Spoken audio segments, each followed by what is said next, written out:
लखन अपने बेबी बच्चों के साथ एक पहाड़ी इलाके में रहता था। उसकी झोपड़ी के सामने एक बड़ा सा पेड़ था जिस पर बैठकर एक बुलबुल गाती रहती थी।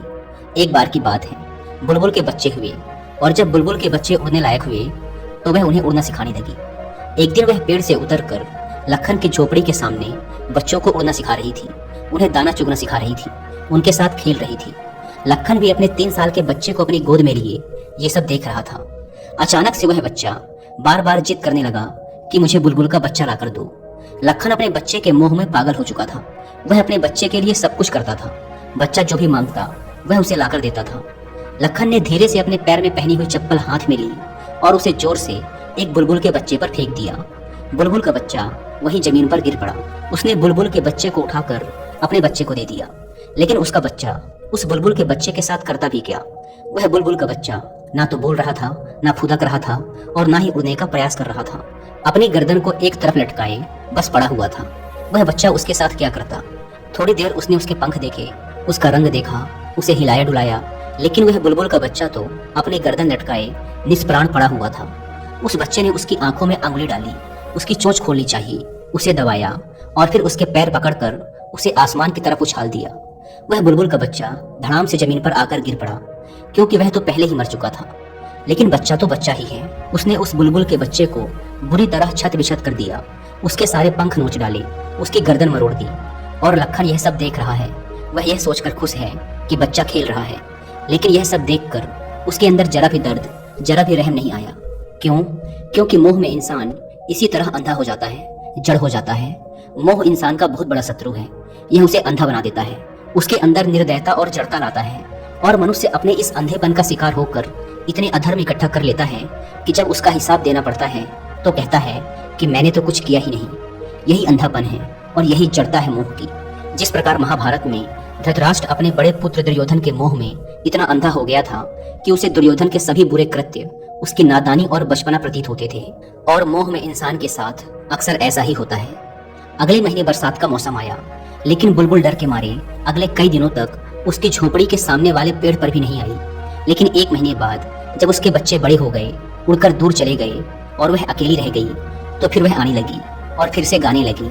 लखन और उसका बच्चा उसके गाने को बड़े ध्यान से सुनते और वह उसके बच्चे को देखने का प्रयास करते, मगर बुलबुल के बच्चे तो दूर जा चुके थे।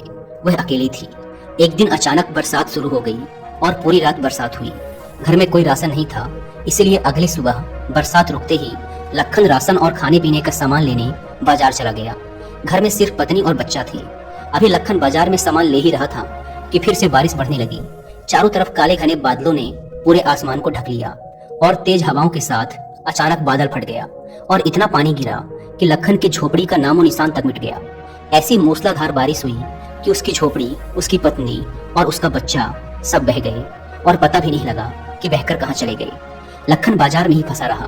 2 दिनों बाद जब बारिश रुकी और वह वापस आया तो उसने देखा कि वहां तो कुछ भी नहीं है। वहां तो बस चारों तरफ पत्थर ही पत्थर बिखरे पड़े हैं जो पहाड़ से बहकर नीचे आ गए थे। उसे बड़ा सदमा लगा। वह पागल सा हो गया। दिन रात भटकता रहा, खाना पीना सब भूल गया और पागलों की तरह भटकता भटकता वह एक दिन किसी सुनसान जगह पर एक पेड़ के नीचे गिर पड़ा और अब उसके अंदर उठने की भी ताकत नहीं बची थी। वह बेहोश हो गया और कई दिनों तक बेहोशी की हालत में वहीं पड़ा रहा। फिर एक दिन उसकी बेहोशी टूटी और आंख खुली तो उसने देखा कि सूरज सर के ऊपर था। पेड़ से उसी बुलबुल की आवाज आ रही थी और चारों तरफ आम बिखरे पड़े थे। वह आम का पेड़ था और वह बुलबुल उसके खाने के लिए चोंच मार मार कर पेड़ से आम गिरा रही थी। वह उठा, उसने एक आम खाया, दूसरा आम खाया और इस तरह से उसने कई आम खा लिए। यह देखकर बुलबुल खुशी से गाना गाने लगी। शायद सोचती होगी कि अब यह ठीक हो जाएगा, इसके अंदर ताकत आ जाएगी। तभी एक आम बुलबुल ने और गिराया और उसके सामने दूर आकर जमीन पर बैठ गई। उसने बुलबुल को ध्यान से देखा और वह अंदर से द्रवित हो गया, भावुक हो गया और जोर जोर से फूट फूट कर रोने लगा और खुद को कोसने लगा कि मैं कैसा आदमी हूँ। अपने बच्चे के मोह में आकर इसके बच्चे को मारकर अपने बच्चे के लिए खिलौना बना दिया, लेकिन यह पक्षी फिर भी मेरी रक्षा कर रहा है, मुझे खाने के लिए आम तोड़कर दे रहा है। उसे अपने कृत्य पर आत्मग्लानि होने लगी, खुद पर घिन आने लगी। वह पश्चाताप और आत्मग्लानि से भरकर जोर जोर से रोने लगा। लेकिन वह बुलबुल मानो उससे कह रही हो कि कोई बात नहीं। वह उसके सिर के ऊपर मंडराने लगी, शायद उसको चुप कराना चाह रही हो और जोर जोर से कह रही हो कि कोई बात नहीं, जो हो गया उसे भूल जाओ। कुदरत ने हमें देना सिखाया है, एक दूसरे की मदद के लिए बनाया है, लेकिन हम ही एक दूसरे की मदद नहीं करेंगे तो कौन करेगा। लखन चुप हो गया, लेकिन उसके अंदर एक भाव गहरा हो गया कि मेरा तो सब कुछ लुट गया, जिसको मैंने अपना समझा था, अपना माना था। लेकिन आज के बाद अगर मैं दूसरे के काम नहीं आ सका तो मेरा जीवन व्यर्थ है। कोई भी इस दुनिया में मेरी तरह दुखी नहीं होना चाहिए। सबकी, हर जीव की मदद होनी चाहिए, सबको भरोसा मिलना चाहिए, उसकी सुरक्षा होनी चाहिए। और उसने प्रण कर लिया कि अब से वह मेहनत करेगा और जो भी कर सकेगा दूसरों के लिए करेगा, क्योंकि इस कुदरत ने हमें एक दूसरे की सहायता के लिए ही बनाया है। उसने बुलबुल के हाथ जोड़े, अपना माथा जमीन पर रखा और कहा कि आप मेरे गुरु हैं और मुझे शिष्य के रूप में स्वीकार करें। बुलबुल तो उड़कर दूर पेड़ पर जा बैठी थी। उस दिन से लखन ने जंगल से लकड़ी लाकर बेचना शुरू कर दिया। उसे ही अपनी रोजी रोटी का साधन बनाया और उसकी 2 वक्त की रोटी के बाद जो भी उसके पास पैसे बचते वह उसी दिन उन पैसों से किसी भी गरीब की, किसी जानवर की, कुत्तों की, परिंदों की मदद करता, उनके लिए खाना लाता, उनको खाना खिलाता, किसी बीमार को दवा दिला देता, कुछ भी, किसी भी प्रकार की सेवा करता। अब मानो जैसे उसकी जिंदगी सेवा और त्यागी बन चुकी थी। दूर दूर के गांवों और शहरों के लोग अब उसके बारे में जानने लगे थे।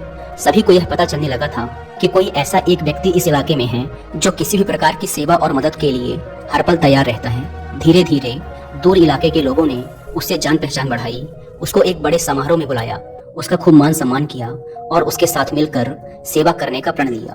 कहते हैं कि आज वह इलाका बुलबुल सेवा के नाम से पूरे संसार में प्रसिद्ध है। दोस्तों, शायद यह एक काल्पनिक कहानी है, लेकिन यह एक आदर्श और एक सीख प्रस्तुत करती है कि इस दुनिया में हमें एक दूसरे की मदद के लिए ही बनाया गया है, एक दूसरे को प्रताड़ित करने या दुख देने के लिए नहीं। हमें जरूर इस कहानी से सीख लेनी चाहिए और जहां तक संभव हो सके दूसरों की मदद करनी चाहिए।